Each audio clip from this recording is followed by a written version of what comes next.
রমাদানুল কারীম একজন মুমিনের জন্য আমল এবং ইবাদতের ভরা বসন্ত।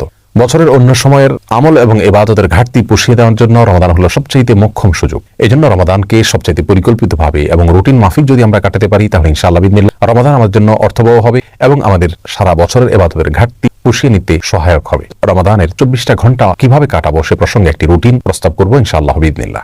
রমাদানের রুটিন প্রসঙ্গে সর্বপ্রথম যে সময় নিয়ে কথা বলবো তা হলো সাহরি খেতে ওঠা বা ভোর রাতের সময়টা। ভোর রাতে আমাদের উঠে সাহরি খাওয়া এটি সুন্নাহ। কেউ যদি মধ্যরাতে অতিরিক্ত খান বা শুরু রাতে অতিরিক্ত খান এবং সাহরিতে তার খাবারের চাহিদা নাও থাকে, তারপরও সাহরি খাবার জন্য উঠা এটা সুন্নাহ এবং গুরুত্বপূর্ণ। কারণ রাসূল করিম সাল্লাল্লাহু আলাইহি ওয়াসাল্লাম বলেছেন, তাসাহহারু ফাইন্না ফিস সাহুরি বারাকাহ, তোমরা সাহরি খাও কারণ সাহরি খেলে তার মধ্যে বরকত রয়েছে। এই খাবারের ভিতরে বরকত রাখা হয়েছে। অল্প হলেও খাওয়া সুন্নাত, বিশেষ করে খেজুর খাওয়ার কথা বিভিন্ন হাদিসে রয়েছে। আমরা সাহরিতে আর যাই খাই একটা করে খেজুর অন্তত খাবো। সাহরি খেতে যখন আমরা উঠবো, কমপক্ষে সাহরি খাওয়ার আগে আধা ঘন্টা যেন আমরা সময় পাই, সেভাবে আমরা উঠবো। কারণ একজন মুমিনের কাছে 24 ঘন্টা সময়ের ভিতরে সবচেয়ে গুরুত্বপূর্ণ সময় হলো ভোর রাতের সময়টা। কারণ এই সময়টাতে আল্লাহ সুবহানাহু ওয়া তাআলা দুনিয়ার আসমানে নেমে আসেন এবং বান্দাদেরকে ডেকে ডেকে তাদেরকে ক্ষমা করে থাকে, চাওয়াগুলোকে মঞ্জুর করে থাকেন। আল্লাহর নৈকট্য অর্জনের জন্য সবচেয়ে মোক্ষম সময় হলো এটি। এজন্য তাহাজ্জুদের সালাত, যত নফল নামাজ আছে তার ভিতরে সবচেয়ে গুরুত্বপূর্ণ নফল নামাজ। তাহাজ্জুদের নামাজ বছরের অন্য কোনো সময় আমরা এত গুরুত্বের সাথে হয়তো করতে পারি না। রমাদান মাসে তাহাজ্জুদের নামাজ পড়া আমাদের সকলের জন্য সহজ, কারণ আমরা সাহরি খেতে উঠছি। এজন্য এই সুযোগটাকে কাজে লাগানো উচিত। 30টা দিনই আমাদের প্রতিদিনই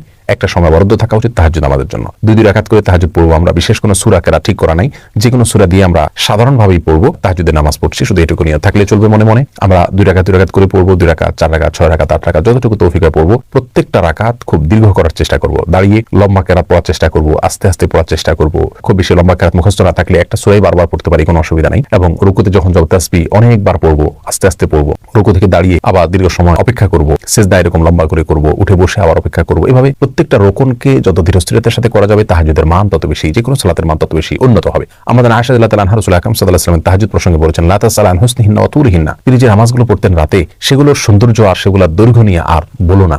তার মানে সেগুলো অনেক দীর্ঘ ছিল এবং অনেক সুন্দর ছিল। বাসার প্রত্যেকটা সদস্যকে উদ্বুদ্ধ করুন যার যার জায়গা থেকে যেন এই আমলটা করেন। এরপরে তাহাজ্জুদের পরে আমরা সাহরি খেয়ে নেব। সাহরি অনেকে খেতে খেতে আজানের সময় পর্যন্ত নিয়ে যান, এটা উচিত না। আজানের সময় ঠিক আগ মুহূর্তে শেষ করেন, এটা সুন্নাহ বিরোধী কাজ। সুন্নাহ হলো বুখারীতে আছে, রাসূল করিম সাল্লাল্লাহু আলাইহি ওয়াসাল্লাম সাহরি খাওয়া শেষ করতেন, এরপরে আজান এবং সাহরির মধ্যবর্তী 50টি আয়াত তেলাওয়াত করা যায় পরিমাণ সময় তিনি গ্যাপ রাখতেন। তার মানে এত আগে সাহরি খেয়ে শেষ করতেন। আনুমানিক 10 মিনিট সময় আমরা বলতে পারি। 10 মিনিট সময় এত লাগে না, 5 থেকে 10 মিনিট সময় অন্তত গ্যাপ দেওয়া উচিত। এই টাইমটাতে আমরা আল্লাহর কাছে বিশেষভাবে দোয়া করতে পারি, যেটা দোয়ার সময়, দোয়া কবুলের সবচেয়ে গুরুত্বপূর্ণ সময় দিন এবং রাতের ভিতরে এই ভোর রাতের সময়টা।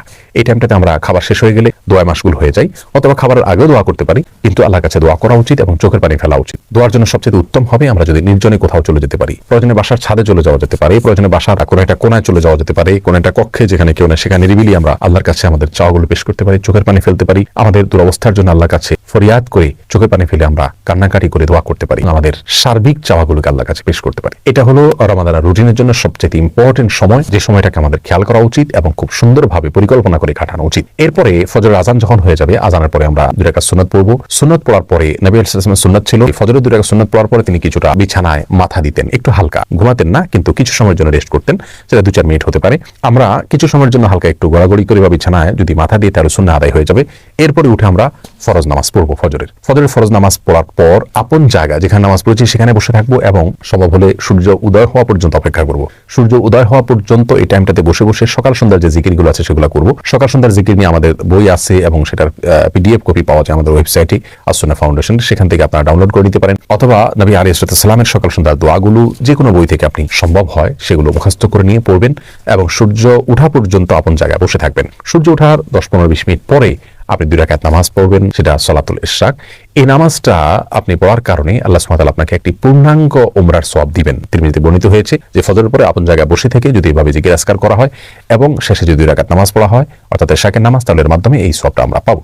এটা অনেক রোজাদার আমরা মিস করি, আমরা ফজরের পরপর শুয়ে পড়ি। এটা অত্যন্ত ভুল একটি কাজ। আল্লাহ সুবহানাহু ওয়া তাআলা বলেছেন, ওয়াসাব্বিহুহু বুকরাতান ওয়া আসীলা, দিনের শুরুতে এবং শেষে তোমরা আল্লাহর পবিত্রতা বর্ণনা করো। কোরআন কারীমের বিভিন্ন জায়গায় বিষয় উৎসাহ দেওয়া হয়েছে। অতএব দিন এবং রাতের আমরা যদি তাহাজ্জুদের সময়টা, ভোর রাতের সময়টার পরে দ্বিতীয় সর্বোচ্চ গুরুত্বপূর্ণ কোনো সময়ের কথা বলি, তাহলে সেটা হলো ফজরের পরের সময়টা।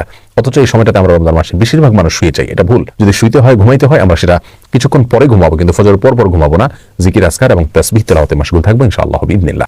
এরপরে যদি আমরা ঘুমাই রেস্টও করি, সেটা পরিমিত হওয়া উচিত, লিমিটেড সময়ের জন্য হওয়া উচিত, মেপে কাজ করা উচিত। আমরা 2 ঘন্টা 2.5 ঘন্টা বা 1.5 ঘন্টা যার যতটুকু প্রয়োজন আমরা ঘুমিয়ে উঠে তারপরে আমরা তেলাওয়াত করলে সেটা সবচেয়ে ভালো। কারণ ঘুম থেকে ওঠার পরে মানুষের মন মানসিকতা থাকে অত্যন্ত ফ্রেশ। এই অবস্থাতে কোরআন কারীম যদি আমরা তেলাওয়াত করি, অর্থ সহকারে বোঝার চেষ্টা করি, কোরআন কারীম রমজান মাসে আমরা তেলাওয়াত করি পুরোটা একবার বা একাধিকবার আমরা পড়ে শেষ করবো, খতম দিব ইনশাআল্লাহ, সেটা খুবই ভালো হবে এবং সে সুন্নাহ। কিন্তু এর পাশাপাশি আমরা যদি অর্থ বোঝার চেষ্টা করি সেটা হবে আরো ভালো, সোনার উপরে সোহাগা। প্রতিদিন আমি যদি অন্তত একটা পৃষ্ঠা অর্থ এবং ব্যাখ্যা সহকারে কোন একজন আলেমের তত্ত্বাবধানে হলে আরো ভালো হয়, যদি আমরা কোরআনকে বোঝার চেষ্টা করি। এরপরে আমরা কিছু সময়ের জন্য ইসলামিক বই পুস্তক পড়তে পারি, বিশেষ করে ডক্টর খন্দকার আব্দুল্লাহ জাহাঙ্গীর রাহমাহুল্লাহর যে বইগুলো আছে, এগুলো ইসলামের বেসিক বিষয়গুলো সম্পর্কে ধারণা নিতে অনেক বেশি সহায়ক। এই বইগুলো আমাদের কাছে থেকে থাকলে সেগুলো আমরা পড়তে পারি, অনলাইনে পিডিএফ কপি পাওয়া যায় অনেকগুলো, সেগুলো নিয়ে আমরা কিছু সময় পড়বো। এরপর যখন জোহরের আজান হবে বা জোহরের ওয়াক্ত হবে, জোহরের এখানে 2 রাকাত নামাজ আছে, জাওয়ালের নামাজ বলা হয়, বুখারীতে আসছে, ইবনে হাদিসের কিতাবে আসছে। এই নামাজটি প্রায় বিলুপ্তির পথে, আমরা আলোচনায় এটা ভুলে গেছি। সেটা হলো সূর্য যখন তার পশ্চিম আকাশে ঢলে পড়ে, অর্থাৎ জোহরের ওয়াক্ত শুরু হয়, তখন থেকে নিয়ে আপনার জোহরের ফরজ নামাজের বা জোহরের নামাজের আগে আগে যে নামাজটা পড়া হয় নফল নামাজ, এই জোহর নামাজ পড়ার জন্য রাসূল আকরাম সাল্লাল্লাহু আলাইহি ওয়াসাল্লাম উৎসাহ দিয়েছেন। যদি এই নামাজের সময়কাল নিয়ে আরো নানা রকমের কথা আছে, কিন্তু আমরা এটি একটি বক্তব্য, এটার উপর আমল করতে পারি এবং একবার হলেও আমল করতে পারি। রমজান মাসে সেটা করার জন্য সবচাইতে সেরা সুযোগ আমাদের হাতে থাকে সাধারণত। এরপরে জোহরের ওয়াক্ত হলে সুন্নাত এবং ফরজ এবং পরবর্তীতে সুন্নাত এবং পরবর্তীতে অতিরিক্ত 2 রাকাত নফল, যেটা অন্য সময় পড়া হয় না, সেটাও গুরুত্বের সাথে পড়লাম, ধীরে ধীরে প্রত্যেকটা নামাজ আদায় করলাম। এবং ফরজ নামাজের পরে 5 ওয়াক্ত সালাতের পরে রাসূল আকরাম সাল্লাল্লাহু আলাইহি ওয়াসাল্লাম যে দোয়াগুলো ছিল, সেই দোয়াগুলোকে খুব গুরুত্বের সাথে আন্তরিকতার সাথে পড়ার চেষ্টা করব। মাসতুন দোয়াগুলোকে যেভাবে রাসূল করিম সাল্লাল্লাহু আলাইহি ওয়াসাল্লাম পড়েছেন, জিকিরগুলো করেছেন, দোয়াগুলো করেছেন, সেগুলো আমরা করব ইনশাআল্লাহ বিইذনিল্লাহ। এরপরে বাকি সময়টাতে আমরা যদি বাসা বাড়িতে অবস্থান করি, তাহলে সেক্ষেত্রে বাসা বাড়িতে যারা কাজ করছেন তাদের কাজে একটু হেল্প করবো। কারণ রাসূল করিম সাল্লাল্লাহু আলাইহি ওয়াসাল্লাম বাসা বাড়িতে মা বোনদের কাজে, স্ত্রীর কাজে তিনি হেল্প করতেন। অতএব আমরাও বাসা বাড়িতে থেকে কাজে হেল্প করবো, সেটাও ইবাদত হিসেবে গণ্য হবে ইনশাআল্লাহ বিইذনিল্লাহ। সন্তানরা তাদেরকে নিয়ে বসতে পারি, একটা সময় তাদেরকে নিয়ে একটা হাদিস পাঠ করে আমরা শোনাতে পারি, পারস্পরিকভাবে পর্যালোচনা করতে পারি, তাদেরকে নসিহত করতে পারি, তাদের জীবন গড়ার জন্য তাদেরকে আমরা উপদেশ দিতে পারি এবং বিভিন্ন সাহাবীদের ঘটনাগুলো তাদেরকে পড়ে শোনাতে পারি। জোহরের পরের সময়টা আমরা সেভাবে কাটাতে পারি। এরপরে দুপুরে একটু কায়ুলা করা সুন্নাত, সম্ভব হলে কিছু সময়ের জন্য আমরা একটু রেস্ট করলাম, সেটা খুব সংক্ষিপ্ত হতে পারে, কিন্তু শুলে একটা সুন্নাহ আমার আদায় হয়ে গেল। এরপর শোয়া থেকে উঠে আমরা আবারও তেলাওয়াত অথবা অন্যান্য বই পুস্তক পড়া, সেগুলোতে আমরা লেগে যেতে পারি। আসর নামাজের পরে মাগরিব পর্যন্ত এই সময়টা খুবই গুরুত্বপূর্ণ, কারণ দিনের শুরুতে এবং শেষে তাসবিহ পাঠ করতে বলা হয়েছে। সন্ধ্যার যে জিকিরগুলো কোরআন হাদিসে বর্ণিত হয়েছে, দোয়াগুলো বর্ণিত হয়েছে, সেগুলোকে আমরা আসর থেকে মাগরিব এই সময়টাতে আমরা করতে পারি। এমনকি এক জায়গায় বসে না থেকে আমাদের ইফতারের আয়োজন করতে করতেও আমরা এই দোয়াগুলো পড়ে ফেলতে পারি, যদি মুখস্থ থাকে। আর মুখস্থ না থাকলে সকাল তো সন্ধ্যার যে দোয়ার বই আছে, সেগুলো দেখে দেখে আমরা দোয়াগুলো পড়ে ফেলতে পারি। পুরো মাস আমরা দেখে দেখে পড়লে ইনশাআল্লাহ দোয়াগুলো আমাদের মুখস্থ হয়ে যাবে আজীবনের জন্য। এবং সবাইকে উৎসাহ দেব যাতে করে দোয়াগুলো সবাই পড়েন। আর সন্ধ্যায় অর্থাৎ দিনের শেষে আল্লাহ সুবহানাহু ওয়া তাআলা তাসবিহ বর্ণনা করা, এটা আল্লাহ সুবহানাহু ওয়া তাআলার কাছে খুবই পছন্দনীয়, সেটা আমরা করবো ইনশাআল্লাহ বিইذনিল্লাহ। আসরের পরে মাসতুন দোয়া, যে নামাজের পরবর্তী দোয়া, সেটাও করতে আমরা অবশ্যই ভুলবো না। মাগরিবের আজান হয়ে গেলে বা যখন ইফতারের সময় হবে, ইফতারের সময় সঙ্গে সঙ্গে বিলম্ব না করে ইফতার করবো, কারণ ইফতার দ্রুত করা আর সাহরি শেষের দিকে করা এটা সুন্নাহ। নবী আলাইহিস সালাম এটাকে এই জাতির কল্যাণের পূর্ব শর্ত হিসাবে আখ্যায়িত করেছে। বিধায় আমরা সূর্য অস্ত যাওয়ার পর বিলম্ব না করে খুব দ্রুত ইফতার করে ফেলবো ইনশাআল্লাহ বিইذনিল্লাহ। ইফতারিতে অস্বাস্থ্যকর কোনো কিছু খাবো না। অতিরিক্ত ভাজা পোড়া খাওয়ার ফলে রাতে দাঁড়িয়ে ইবাদত বন্দেগী করা কঠিন হয়ে যায়, তারাবি পড়া কঠিন হয়ে যায়, সুন্দরভাবে কাটানো যায় না। সেজন্য উচিত হবে স্বাস্থ্যসম্মত খাবারগুলো খাওয়া এবং যথাসম্ভব অস্বাস্থ্যকর খাবারগুলোকে পরিহার করা। এবং খেজুর দিয়ে ইফতার করা সুন্নাত, যদি সম্ভব হয় খেজুর দিয়ে ইফতার করব। ইফতারের পরে দোয়া পড়বো, যাহাবাজ জামা ওয়াবতাল্লাতিল উরুক ওয়া সাবাতাল আজরু ইনশাআল্লাহ, অর্থাৎ গ্লানি দূর হলো এবং ঘাম শুকিয়ে গেল, ইনশাআল্লাহ আমার বিনিময় আল্লাহর কাছে জমা থাকলো। এ দোয়া আমরা পড়তে পারি। আরো দোয়া রয়েছে। ইফতার করলাম, ইফতারি দোয়া পড়লাম, এরপরে আমরা মাগরিবের নামাজ আদায় করবো ইনশাআল্লাহ। মাগরিব নামাজের পরের সময়টা আমরা তারাবিতে যে পারা আজকে তেলাওয়াত করব বা যে অংশ তেলাওয়াত করব, সেটার অর্থ ব্যাখ্যা যদি সম্ভব হয় একটু দেখে নিলে ভালো হয়। আর যদি খতম তারাবির সুযোগ না থাকে, তাহলে সেক্ষেত্রে অন্তত মাগরিব থেকে এশা এই টাইমটাতে কোনো অবস্থাতে শুভ না। কারণ রাসূল করিম সাল্লাল্লাহু আলাইহি ওয়াসাল্লাম সম্পর্কে আমাদের আয়েশা বলেছেন, কানান নবী সাল্লাল্লাহু আলাইহি ওয়াসাল্লাম ইয়াকরাহুন নাওমা ক্বাবলা আল-ইশা, এশার আগে ঘুমোতে তিনি অপছন্দ করতেন। এজন্য এশার আগে সময়টাতে আমরা ঘুমাবো না। যথাসম্ভব ইবাদত বন্দেগী, সাধারণ কোরআন তেলাওয়াত, তারপরে আপনার ইসলামিক বই পুস্তক পড়া বা ইসলামিক লেকচার শোনা, এগুলোর পিছনে আমরা সময় ব্যয় করব। কোন অবস্থাতে আমরা এই সময়টাতে অন্তত ঘুমাতে যাব না বা অন্তত শুইতেও যাব না।